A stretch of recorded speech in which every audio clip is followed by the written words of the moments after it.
Speaking of technology, should I check that I can share my screen? Yeah, please, yes. Let's do that right now. Where are we? Okay. Which one is it that I want? This one. Okay. Can you see my screen? That's coming through fine. Yeah. Cool. Yeah, I'm ready whenever you are. Great. Okay, let's have a quick look at the participants.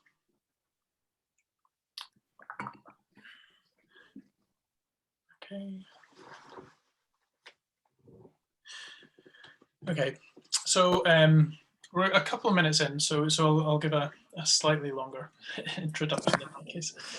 So thank you to everyone for joining in today. And so this is the start of the new semester, the new term of the Neuroimaging seminar series. And I could not be happier to have Professor Oliver Robinson join us today from UCL. So Oliver's work certainly taps into my work, but will tap into many of people, certainly in the division of neuroscience and experimental psychiatry and psychology, which has a strong neuropsychiatry focus. And so Oliver has undertaken his undergraduate in neuroscience at Cambridge, followed by a PhD still within Cambridge, looking into psychiatry and neuroscience. Following 5 years over at the National Institute for Mental Health over in Bethesda, he returned back to the UK to take up a position as a MRC Career Development Fellow at UCL, and he has stayed on there. And so is now a professor and runs the anxiety lab within the neuroscience and mental health group, which he co-chairs with Jonathan Royser there. So thank you very much for presenting today, Oliver. And so yes, his talk on the neurocomputational basis of anxiety. Great. Thank you very much for the invitation. Thanks for the nice introduction. And I should say, since we were talking about PhD vivas, one of my PhD examiners I can see on Zoom, Bill Deacon, is in this room.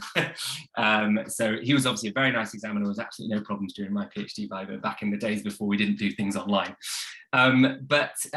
Yes, so I'm going to talk about neurocomputational basis of anxiety. I'm happy to answer questions. I don't know how easy it'll be for me to see if people have asked questions in the chat. So if you do want to ask anything, just unmute yourself and shout, and I'll hopefully clarify.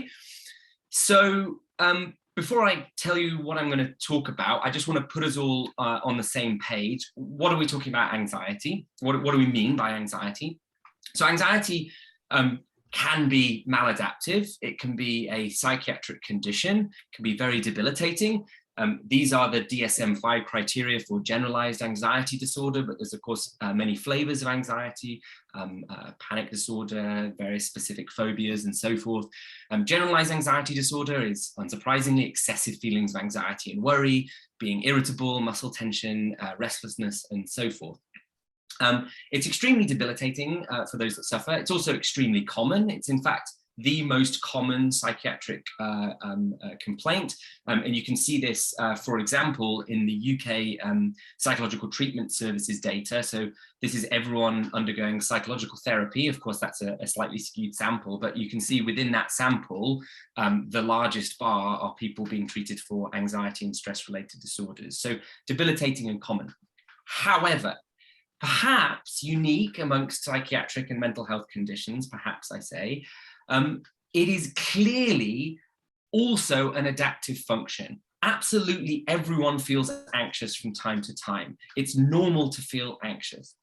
So, for example, if I was to drop you in these dark woods here, you may well feel anxious, and you'd feel anxious because you don't know what might be lurking there. There could be animals, there could be a mad, someone wielding a chainsaw or something, and you're feeling anxious because you don't know what's going to happen, and you're primed for potentially bad things to happen. You're primed to avoid those bad things. You're primed for harm avoidance. So anxiety is useful. It prevents you from coming to harm.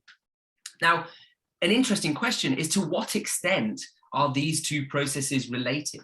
I mean, one possibility is that maladaptive anxiety is just adaptive anxiety, but stuck in the on phase. So instead of only being anxious when I've dropped you in the dark woods, you're also feeling anxious when you get home, when you're sitting in front of your TV. You're feeling anxious and you're feeling ready to avoid harm, even when there isn't any harm that's going to come to you.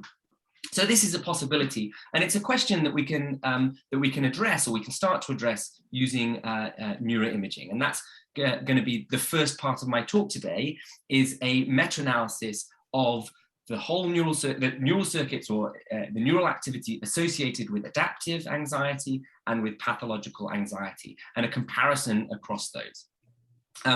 And then the second part of the talk, I'm going to move away from the brain and try to say what it is that the brain is doing. So on the one hand, we can get these interesting activation maps that the brain it seems to be doing stuff, but we can't say necessarily what it's doing and how that then translates into the symptoms that we see in like an anxiety disorder.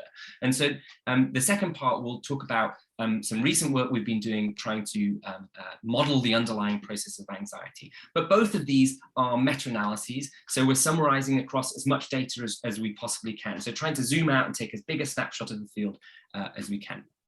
Okay, so let's look at our meta-analysis of adaptive versus pathological anxiety. So this was actually published last year. It was a result of an extremely successful summer internship from Alice Chavan, who is a French civil servant who, as part of their training, they have to spend a year working in the non-private sector, in the public sector. So she came and did her an internship with us, and the result of which was this paper, and what I'm going to present to you today. So Alice, before I get to the actual data, I need to start off with some definitions. So I'm going to make a distinction, initially at least, between fear and anxiety. So what do I mean by that?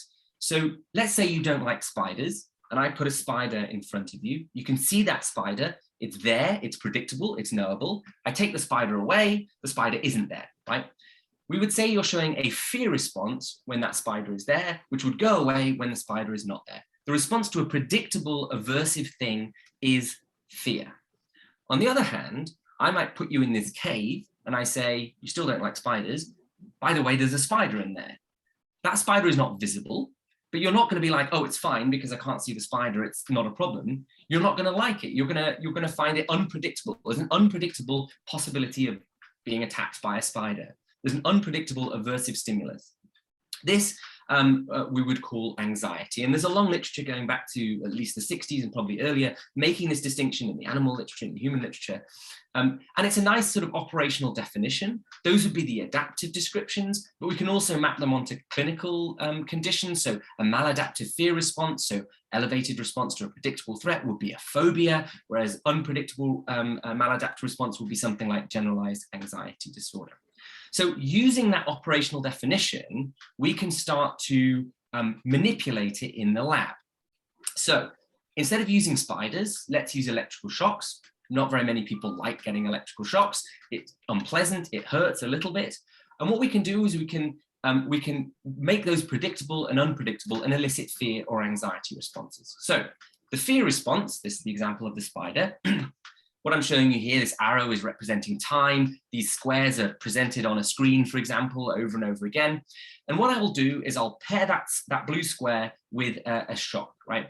Maybe 50% of the time, maybe 100% of the time. What happens, classical fear conditioning has been around. We know about this for a long time, since Pavlov, if not before, that over time, the square, this neutral stimulus, this conditioned stimulus, takes on the properties of the electrical shock. So when you see the square, over time, you start to show an elevated aversive response to it. The square, which was previously neutral, now elicits a fear response. That's fear conditioning. So we can take that predictable association between the square and the shock. When the square is not on the screen, you're not going to show the response because you know that it's only going to happen when the square is on the screen. We can now just shift this a little bit, and instead of only giving you shocks when the square is on the screen, we can now give you shocks when the cue is not on the screen. So in this case, we're shocking you when the green triangle is on the screen, but also in the gaps between the green triangles. So what does that tell you? That tells you that when there's a green triangle, something bad might happen, but at the same time, something bad might happen in the gaps between the green triangles. So unlike the case of the square, you are going to feel on edge and restless and anxious the entire time. So this is the distinction that we're making. The response to a predictable threat is fear. The response to an unpredictable threat is anxiety. And we can match this to a condition, let's say blue circles, where you're not going to get any electrical shocks at all. So when we're looking at induced anxiety in this meta-analysis, this is the distinction that we're talking about. This is the kind of induced anxiety manipulation. People are in a context in which they may get electrical shocks at any time, compared to a condition where they're definitely not going to get any electrical shocks. So imagine you are sitting in an fMRI scanner and participating in one of our studies. You're at risk of shock, and now I'm going to make you do a cognitive task, or I might just have you lie in the scanner, and then I'm going to say you're safe from shock. Risk of shock, safe from shock. Risk of shock, safe from shock. And we can alternate between these conditions. So what Alice did is she searched the literature for as many different studies as she could find using this unpredictable threat manipulation as our manipulation of adaptive anxiety. It makes sense to feel anxious when someone is putting you in a scanner and electrocuting you. So she searched the literature. She was able to find studies constituting about 600 individuals undergoing this kind of a manipulation. Now, there are all sorts of tasks in there. Some of them are resting state studies. Some of them are studies where people are looking at faces or memory or whatever. We're collapsing across all of these different tasks. We're looking at all the tasks that involve some kind of emotional stimuli. And we're going to look at what brain areas are activated when people are in that unpredictable threat condition compared to the safe condition. These are all healthy controls. She then also did a search for anxiety disorders, again, across as many tasks involving emotional stimuli as we could find. And what she was able to find was studies constituting about 2,500 patients and 2,500 controls. So we can now look at, across all these studies, what are the broad brain areas that are activated by induced anxiety and pathological anxiety. So let's, and this is all the data for this is online. So if anyone is interested in playing around with it and wants to see more of the brain, because I'm just going to give you a snapshot here, you can go see it on Neurovault, and I'm happy to share that link because obviously you can't click on it on the slides. So let's get straight to it. What do we see with adaptive anxiety? Okay, so this is the pattern of activity of the elevated pattern of activity associated with induced anxiety relative to a safe condition in healthy controls. And you can see this sort of broad pattern along the dorsal medial prefrontal cingulate areas. We've got bilateral insular activation, not terribly visible here, but we have periaqueductal gray. We also have a very small region called the bed nucleus lustrea terminalis, which is thought to be very important in anxiety. But interestingly, for those who are familiar with the anxiety literature, in this induced anxiety or this adaptive anxiety map, we do not see clear evidence of amygdala activity for the anxiety condition relative to the safe condition. We've also got this blue blob here, which constitutes a reduced activation associated with anxiety, this more ventromedial region here. Okay, so that's the pattern associated with adaptive anxiety. What about maladaptive anxiety disorders?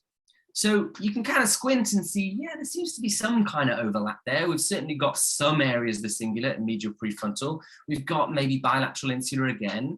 I can tell you we do have periaqueductal gray again. Interestingly here, we do see amygdala activity, elevated amygdala in patients relative to controls who are suffering from maladaptive anxiety disorders. But we don't now see bed nucleus lustrea terminalis activation, which seems to be selective for the induced anxiety map. Now, we can kind of squint and say there seems to be some kind of overlap here, but we don't need to do that. We can actually mathematically compare these maps and look at the convergence, which regions are consistent across induced and pathological anxiety. And what you can see here is, again, this medial prefrontal bilateral insular activity. And as I say, you can see periaqueductal gray, but unsurprisingly, because these were selective for the two conditions, we don't see bed nucleus lustrea terminalis or amygdala activity. So going back to the question I posed at the beginning about whether induced and pathological anxiety are just the same thing, right? That induced anxiety basically gets stuck in the on phase in pathological anxiety disorders. Well, kinda, you know, there's quite a lot of overlap there. It looks like a lot of the same circuit is associated across both of them, but there are unique features. The amygdala, for example, seems to only be there in the pathological state. But it's not, I started off by making a clear distinction between fear and anxiety. But when we uploaded our data to Neurovault, which I mentioned earlier, it has a really cool feature, which is that it searches across the entire database and it looks for other maps that people have uploaded, and it looks for regions that show overlap with your map. And it was an interesting hit here in this other meta-analysis from a few years ago, Neural Signatures of Human Fear Conditioning, an updated and extended meta-analysis of fMRI studies. So if you recall back to my example showing fear conditioning versus anxiety, where the squares were associated with the shocks and it was predictable, this is a meta-analysis of only that condition, predictable electrical shocks, fear conditioning study.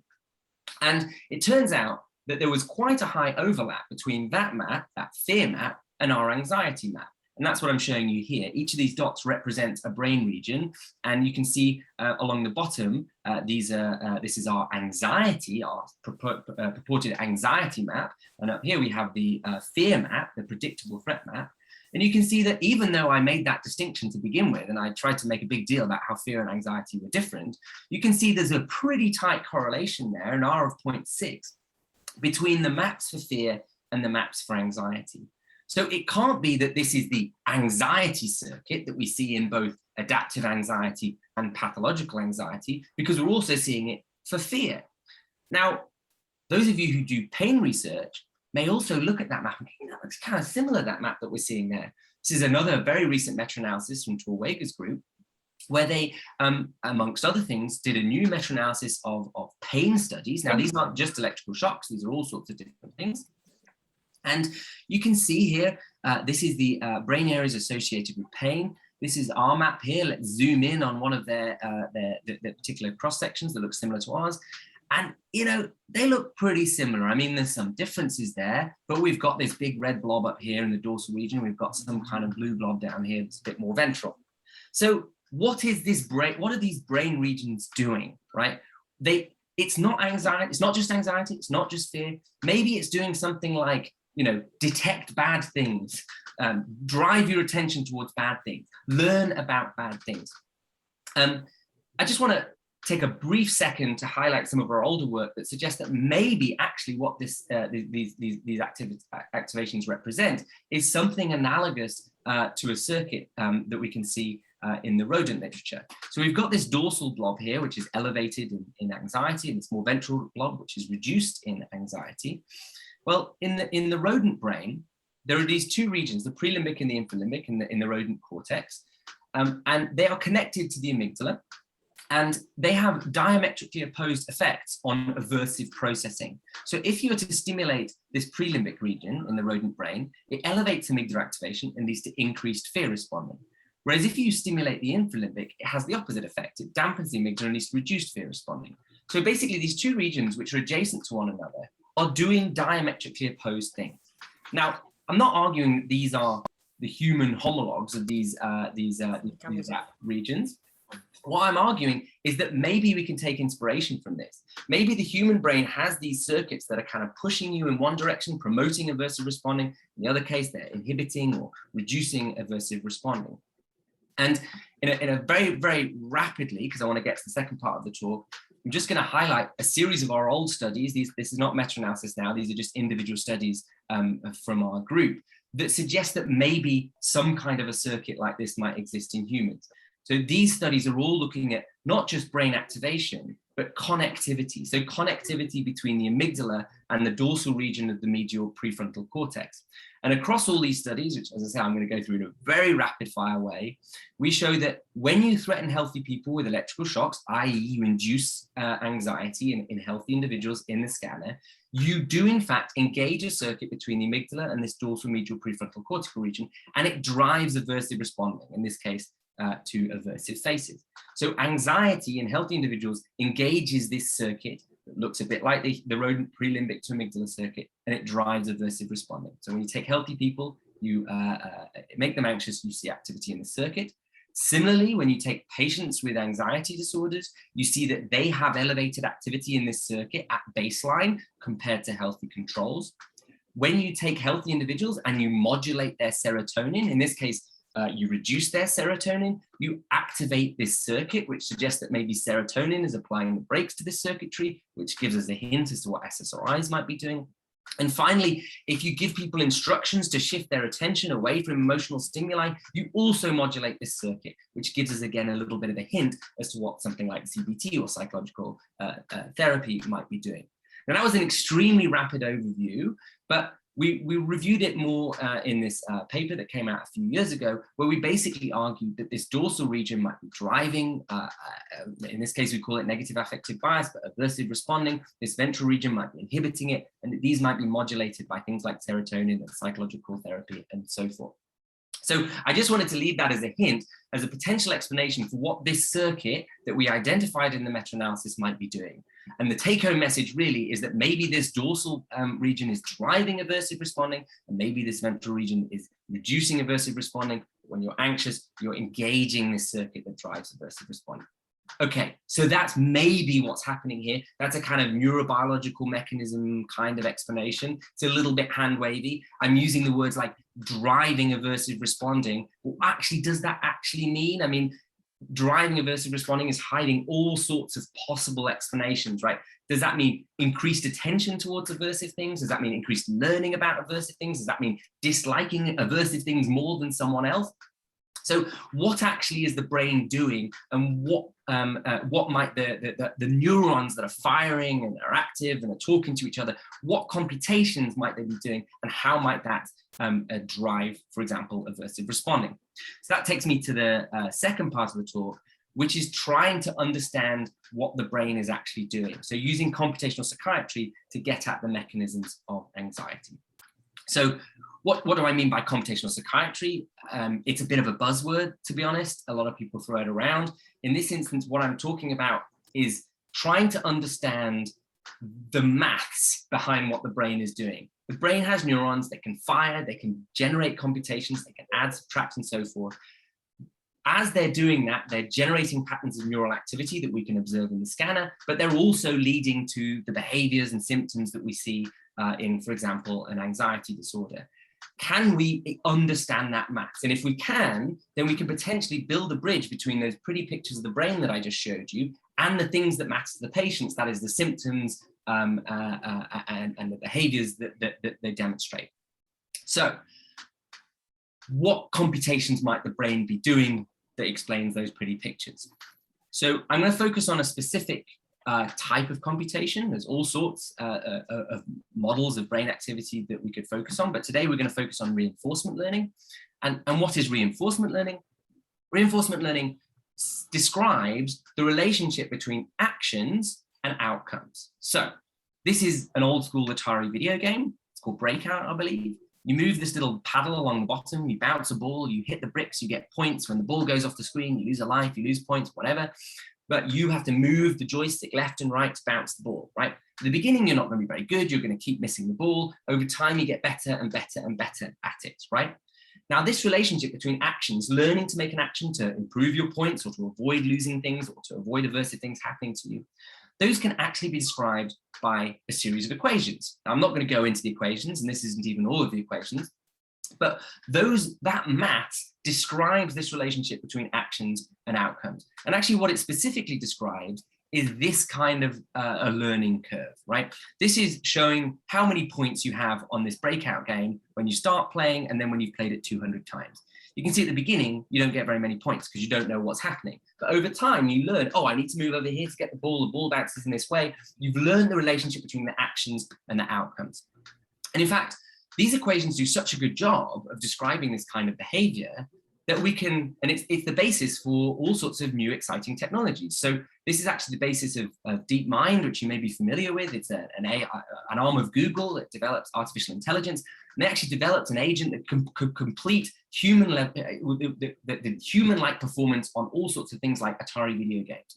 And at its essence are these equations that underlie reinforcement learning. So this then begs the question, right? If we can build artificially intelligent agents that can perform tasks, can we use that to better understand how humans, if we can generate human level performance, can we use that to better understand how humans perform tasks? Because as we know, for example, patients who are anxious or patients who are depressed perform cognitive tasks differently to healthy controls. We see all sorts of changed cognitive behaviors in patients relative to controls.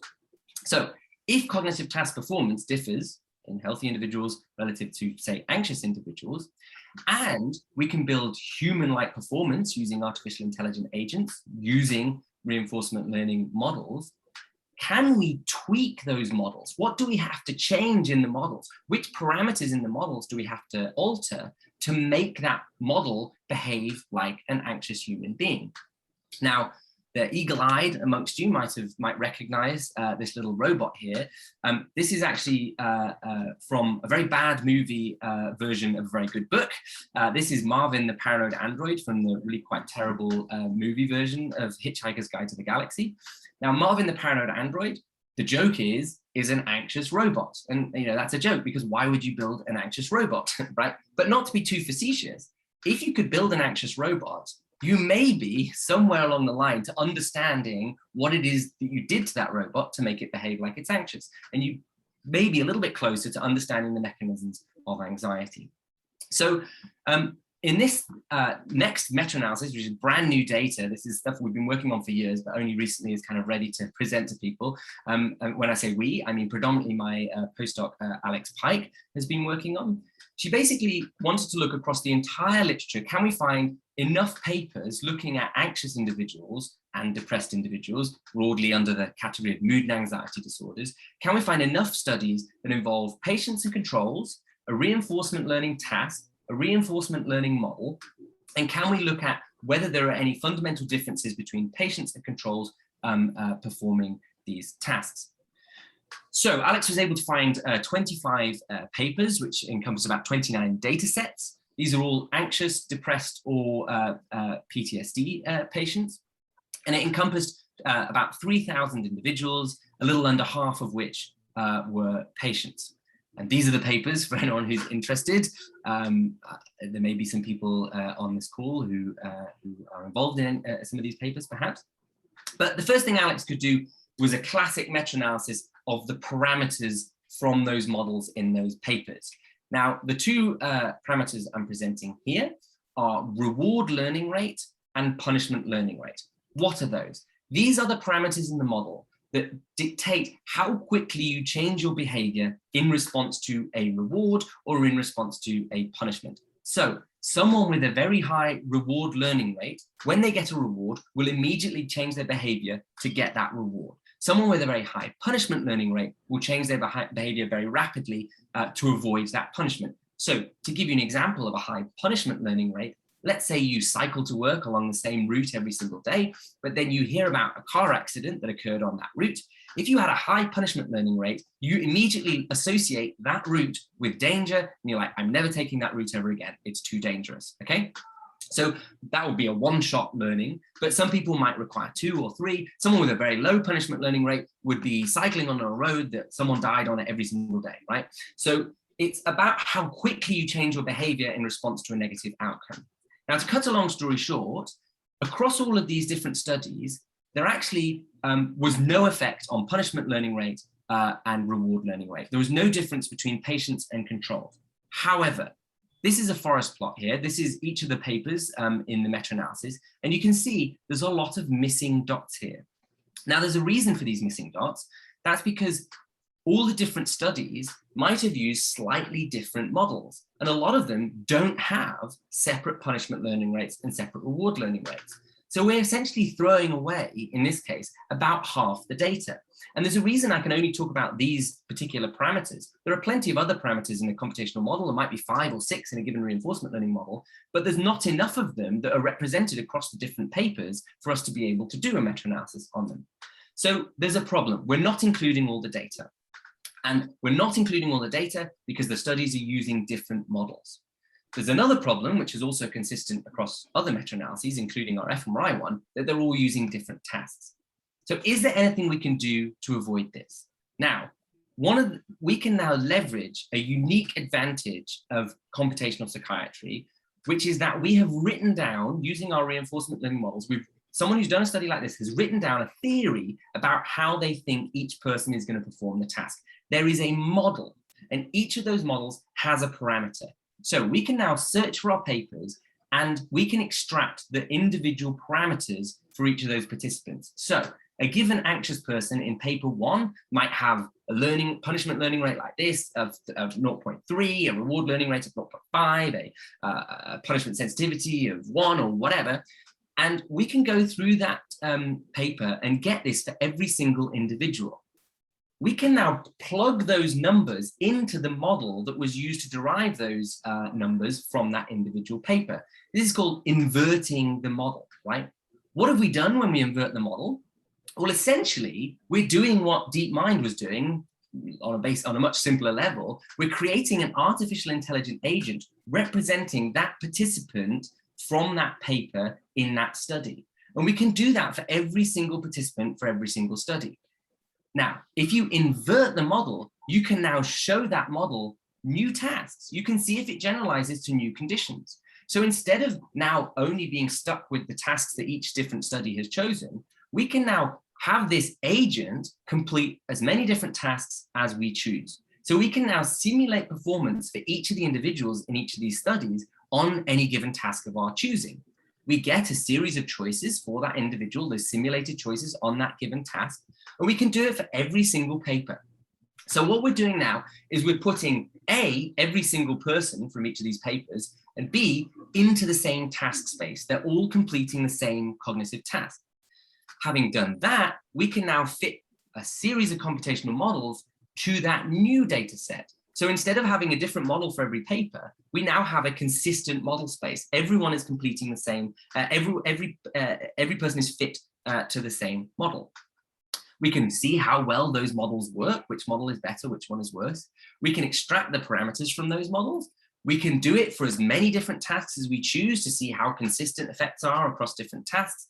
And then finally, we can extract all the parameters from all of these different conditions, and we can ultimately do another meta-analysis on this new simulated data set to ask, zooming out across all of these studies, across all the different tasks that we've chosen, all the different conditions that we've chosen, what are the consistent effects on this? What is the difference between patients and controls on reinforcement learning? Okay, so these are the tasks that we chose. The green represents rewards, the red represents an aversive outcome. You can see we've got some kind of random walk tasks where you've got two choices, A and B, and one is winning at one point, the other is winning at the other point. The rewards and punishments might be 100% correlated, like they are here, or here. This is like a classic reversal learning paradigm, or they might be completely independent, so that learning about one condition doesn't tell you about the other. We've also got a go, no go task here, which I won't go into detail on, but suffice to say, all of these exemplar tasks are consistent across the tasks in the papers that were in the meta-analysis. So every participant from every paper completes every single one of these tasks, or our simulated version of that person does. And then we fit all the different models that we can think of to that data. And the kind of take-home message from these models is that they all have a learning rate parameter. That is that parameter I talked about, how quickly you update your behavior. Now, you might have a single learning rate parameter, that is to say, you treat rewards and punishments equally, or you might have two parameters, that is to say, you might learn quickly from rewards, but slowly from punishments, or vice versa, so you have two parameters. We've got a sensitivity parameter, which is not how quickly you change your behavior, but how much you like or dislike a reward or a punishment. So it could be that we're equally rapid to change our behavior in response to a negative outcome, but you find that particular outcome much more negative than me. So these are two things that, when we go back to what we mean by aversive processing, you can imagine elevated aversive processing could be elevated learning rates for negative things, or it could be elevated sensitivity to aversive things. So I'll just focus on those two. We have some series of other parameters which I won't go into today, but suffice to say they're not important in the inference that I'm going to tell you about. And then the final thing we did was, as those of you who do neuroimaging might be familiar with, there are lots of different analysis pipelines for this kind of work. in neuroimaging, we have SPM, we have AFNI, we have FSL, etc., etc., etc. And what happens in the field, as was discovered a few years back, is that people kind of tweak and they choose, oh, it turns out if I use this with that, with this, with that, we find a specific result that always works, okay? And so it may well be that certain types of pipelines lead to effects and certain types of pipelines don't. So what we did in this study is we tried 4 different pipelines that constitute the most commonly used pipelines to make sure that any inference that we see here is robust to these kind of choices. So, cut a long story short, what do we find? Let's go back to those 2 parameters I showed you earlier in the classic meta-analysis. We're looking at reward learning rate and we're looking at punishment learning rate. But now we're not looking at individual studies, we're actually looking across the different analysis pipelines. And actually what we're looking at is across all the tasks that we've talked about, across all the different models, using an approach called Bayesian model averaging, which basically takes a zoomed out approach and asks across everything, what effects are there? So basically, in a nutshell, you're weighting each parameter by how well that model fits. Not that important, because all we need to do is zoom in at the kind of overall effect. On the bottom here, we're showing effects that are robust to all the different choices and all the different possibilities that we threw into this simulation. And what you can see here is that the punishment learning rate, that the higher the punishment learning rate, the more readily you update your behavior in response to a negative outcome. That is substantially higher in patients relative to controls, an effect size of about 0.2. On the flip side, we see an effect in the opposite direction for reward learning rate, that controls are ever so slightly more likely to update the behavior in response to rewards than patients. Now, this actually fits really well with the clinical picture, right? That patients are more likely to change their behavior when something bad happens. They're more likely to, for example, hear about a plane crash and then refuse to fly again, right? But we're not just now describing the behavior and saying, oh, increased aversive processing. What we're actually saying is we've got the math behind this, and we're saying not only is it an elevated aversive learning, but we're showing that it's to do with the learning rate specifically. It's a specific parameter in the model that we use to generate the data. And to add to that story, when we look at sensitivity, which is how much you like rewards or how much you dislike punishments, here we can see along the dashed line here, there is no difference between patients and controls. So it's not that patients dislike bad things more than controls, or that controls like good things more. Nobody likes bad things, everybody likes good things. That's not what changes when you're anxious or depressed. What changes is how you implement that information, how it changes your behavior. So now we're not just waving our hands and saying an anxious person shows elevated aversive learning or elevated aversive processing. We're saying it's not about, for example, how much you like or dislike bad things. It's about how you change your behavior. And we've written down mathematically how we think that is generated. So circling back to the original part of the talk where we said, okay, this dorsal region might be driving aversive processing.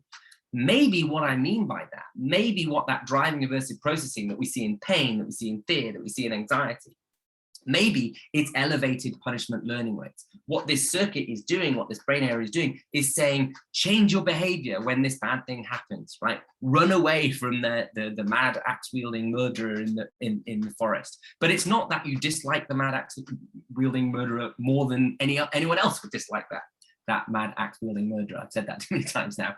So ultimately, the point is we can get closer to what might be what the brain might actually be doing. We've written it down mathematically, and it may well be that the neurons that we see firing here are driving this. Now, in order to actually answer that question, what we really, really, really need are studies like the behavioral studies that we found, that we used for this meta-analysis, which include reinforcement learning models, but also the same individuals undergoing brain scanning, and also patients and controls. And we just aren't there yet. There may be one, maybe two studies that are out there. We don't have enough to be able to meta-analytically answer that question. Because ultimately what we want to say is this pattern of activity here, does it correlate with this, for example, punishment learning rate? If it does, then we can say, yes, that is what that brain area is doing. As it stands, I can just wave my hands and say, maybe that's what's happening. Maybe that's what the brain area is doing here. And maybe that's what underlies elevated aversive processing in anxiety, induced anxiety, and pathological anxiety disorders. So to summarize, when we ask, are induced and pathological anxiety kind of the same thing? Is it that induced anxiety is switched in the on phase in pathological anxiety disorders? Kinda, yes, no, there's a lot of overlap. That's what we're seeing here in purple, but there are some clear differences. Pathological anxiety may be uniquely associated with the amygdala, perhaps. But then when we ask the question of what that brain area might be doing, you know, we can, in our second part of the study, the second part of my talk, I took you through our meta-analysis of reinforcement learning and showed that patients showed elevated punishment learning rates. So maybe it is that these brain regions are enacting this elevated punishment learning rate. Ultimately, down the line, I think if we want to fully understand what drives, you know, anxiety disorders, we need to be able to build that bridge between these brain activities and these observable symptoms and understand the whole pipeline all the way through, which hopefully we'll be able to do in the next, I don't know, let's say 20 years or so, fingers crossed. So with that, I will thank you for your attention. Most of all, I need to thank these two individuals, Alice Chavan and Alex Pike, who did all the hard work that I presented, the rest of my group and the MRC who've kindly funded us for the last however many years, 7 or so years. And yes, thank you for your attention. I'm more than happy to answer any questions. That's brilliant. Thank you. That's an excellent talk. Great start to the seminar series. So yes, if people could put their questions either in the chat, or if you want to put your hand up, then I'll try and find you that way.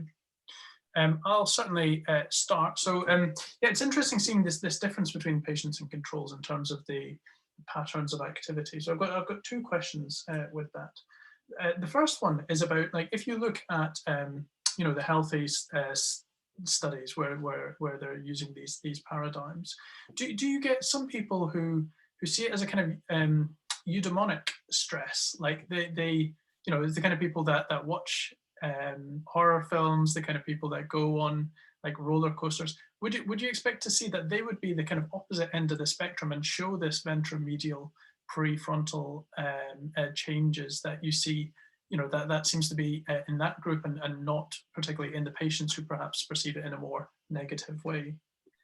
That's a good question. I can give you a nice anecdote. Whenever we do, we've done occasionally like public engagement events where we've done electrical shocks a couple of times. And every single time we do one of those, at least 1 or 2 people come up, and I wish I could remember the name for it, but there is a specific type of kink that is associated with electrocuting yourself. And they always say, oh, have you heard of whatever it is? Because, you know, I really enjoy getting electrocuted. Thank you very much. It's really useful. Those people probably are, like the example that you're giving, are not going to be showing the same kind of anxiety response to electrical shocks. I mean, at its essence, it's about individual differences. And I think it's a really good question. The problem is, you know, being able to delineate an individual differences in this kind of work is really, really hard. You know, you need thousands of people, I think, to be able to accurately determine that. And something like, you know, horror movies, and that's an interesting one. Like, are people watching horror movies because they're not being made anxious by it, right? Or is it that they are being made anxious, but they like being able to make themselves anxious in a condition that they can control, right? So I actually don't know. Your hypothesis is an interesting one. I sort of suspect that they might actually show elevated anxiety responses because that might be what they enjoy watching horror movies for. On the other hand, I can't watch horror movies because I find them too aversive. So I might be even higher than them. I don't know. But it's an interesting question. But yeah, ultimately it boils down to individual differences, and it's just tough. Yeah, we're not there yet, really, with being able to determine that, I think. Right, yeah, that's interesting. So before I ask the second part of it, we have a question from, I'm afraid you're down as MDM LSJM2. I always get around to actually changing that, haven't I? So it's Julian Matthews. So I was particularly interested in the robustness analysis that you did, which I think is a very important aspect. And as I understood it, you were looking primarily at the robustness to different pipelines. Did that also include the robustness to the data that goes into those pipelines? So if you do permutations on the data, ensuring you end up with the same result? So So it's not just robust to the pipeline, it was also robust to the different tasks that we chose and the different models. So it's across everything there. In terms of, did we look at, so the underlying data is just each individual has a parameter from the original data, and that doesn't change. So we do simulate multiple times. So I'm trying to think what it would look like in terms of the permutation test. It would be like running the model multiple times, right? You could do bootstrap with sampling on the individuals. Would be the sort of thing that you could do to look at the robustness to the sample that essentially you're putting into that. Yeah. I think the answer to the question is, well, yes, because each individual is actually simulated like about 1,000 times. So it's not, each individual doesn't go into it just once. It's the individual's choices are. Okay. Yeah. I think that answers the question. I think that's some form of parametric bootstrapping of the data. So I think yeah, you have done that. Yes. Yeah, I think so. Yeah. It's tough when you start thinking about it. So it's a new thing, this whole simulation meta-analysis thing. We've never done it before. It's kind of weird, and I've never found any examples. So I find it hard to talk about it and think about sometimes. But I think that answers your question. I'm originally a mathematician, and it is complex, and it is. Yeah, I don't understand the details of what you were describing. So yeah. Well, the paper's under review at the moment, so hopefully it'll come out at some point. But yeah. But it's good that you've done it, because I think it's very important. Yeah, I mean, we just don't want to make some of the same mistakes that so many other fields have done, where you know, like neuroimaging, where one specific pipeline gives a specific result, and everyone's it needs to be robust to the sorts of choices people make. But yeah. Bill. I don't know how to. Oh, hang on. I don't know how to use the hand symbol. I can't see You it. can just use the normal one, the hand that you have. It worked perfectly fine. Got it. Use it. Yeah. So I very much enjoyed that, Ollie. I mean, I haven't worked in this field quite a long time, but I keep an eye on what you and others do, and it's very interesting. And the computational stuff is great to see. I think two things. I've never been entirely happy about this distinction between fear and anxiety. Because it's sort of redefining what's in common parlance according to your own terms. It's like the same thing with sympathy and empathy, that people define what it is, but actually they're pretty similar. And the state that they evoke is similar. I mean, you can't really just, objectively, the feeling you've got to get out of it is unpleasant, and the motivated avoidance behavior and so on applies to both kinds of stimuli. And I suppose the other possibility is that, it's an old idea that really what you call fear is cue-driven, cue-elicited anxiety. And if it's not cue-driven, then it becomes contextual. And so that's a different sort of circuitry doing the analysis. Gives rise to this sort of central motor state, which is common to all of them. So and maybe when the cue is so clear, it's that unpleasant central state is less than when it's you don't quite know what's going on, and it's contextual and it could happen any moment. And so it's the lack of amygdala activation when it's unpredictable. I think it was when it was predictable is just a severity thing, that maybe it's just more unpleasant. You know what's going to happen. You haven't got any sort of control over it. So I think it's more of a comment, really. I mean, and the other thing, of course, I'm interested in serotonin. I'm glad to hear you mention that. And I think it's much more complicated than 5-HT suppressing anxiety. I'll mention one experiment. I see Shane Mackay's there. So we did it together a long time ago. I forget which year we published it, but you can make people anxious by intravenous injections of MCPP, which is a 5-HT2C agonist. And so we did that inside the camera, and it's using a sort of pharmaco-MRI technique, and it makes that whole circuit light up, the PAG, the amygdala, and so on. And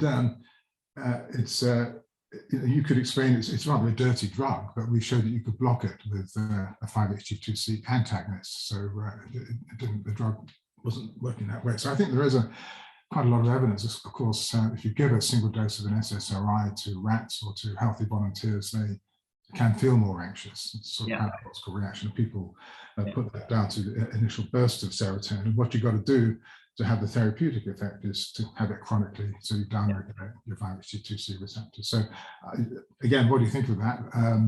But perhaps it's more of a comment. I'll just agree with both of your comments. I mean, so the first one, I think that fear-based anxiety dissociation comes from the animal literature. It used to be called contextual fear conditioning versus cue fear conditioning, which is exactly, and I think it's helpful to a degree. There are many people, if you look at startle, for example, there are clear distinctions between predictable and unpredictable threat on startle. There is, but exactly as you say, when you ask someone, are you feeling afraid or are you feeling anxious, they're going to give you the same answer, right? Because normal people don't make this dissociation. And I think, we're almost swinging in the other direction. And that was kind of the point that I was trying to make, where when you look at the neurobiology, there just doesn't seem to be that much of a difference. And it's kind of obvious in a way, right? They're all kind of, you're using shocks, and there might be some subtlety here with like how predictable things are and how controllable they are, but we're really not there yet. And certainly when you just dump someone in the scanner and they're electrocuting them, you basically put in this really aversive context, and there's going to be huge amounts of overlap. So I just agree with, I totally agree with you on that. The serotonin thing, the acute versus chronic effects are fascinating. I mean, I didn't really go into serotonin too much today. I think I agree with you. Basically, acute doses of serotonin are anxiogenic, and it requires the multiple weeks for the. I mean, that's borne out by clinical data. That's borne out by clinical practice. Right? You have to stay on the SSRIs for like 3 weeks or so. In terms of what it's doing at the brain, it's that study I mentioned briefly was a tryptophan depletion study, and that's and it's in healthy individuals. It's such a crude thing. But yeah, we actually have for the last 5 years at this point, I've been trying to run this massive study with SSRIs, a bunch of tasks like this, a bunch of computational tasks, a bunch of scanner tasks, pre-post, patients controls, placebo, escitalopram, and COVID has just absolutely decimated that study. So we'll see if it ever finishes. But in a few years' time, I hope to at least have the answer to not just what does ATD do to that circuit, but what does escitalopram over a 3-week chronic administration of escitalopram? Because there's quite a few studies looking at like that 1 week citalopram or 2 weeks. I mean, Harmer's done a load of studies like that, but certainly that 3-week stuff, the data just isn't there. Certainly the decent experimental control data. So I've been saying probably for the last 4 years, oh yeah, next year we'll have that data.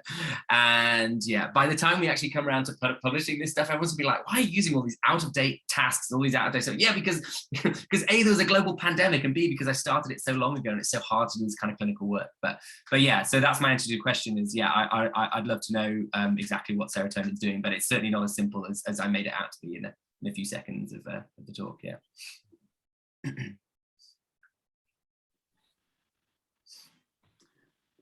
Okay, so last chance for any further questions. In that case, what I'd like to do is call it a day there. So Oliver said he's happy to stick around for a little bit. So if you do have questions that you'd want to ask, then please feel free to stay. And otherwise, thank you very much for joining us. Thank you very much again to Oliver for an excellent talk. Thank you. Okay. Thank you. Very, very, very interesting. All the best, Ollie. Thank you. Very good. Cheers. Thanks a lot.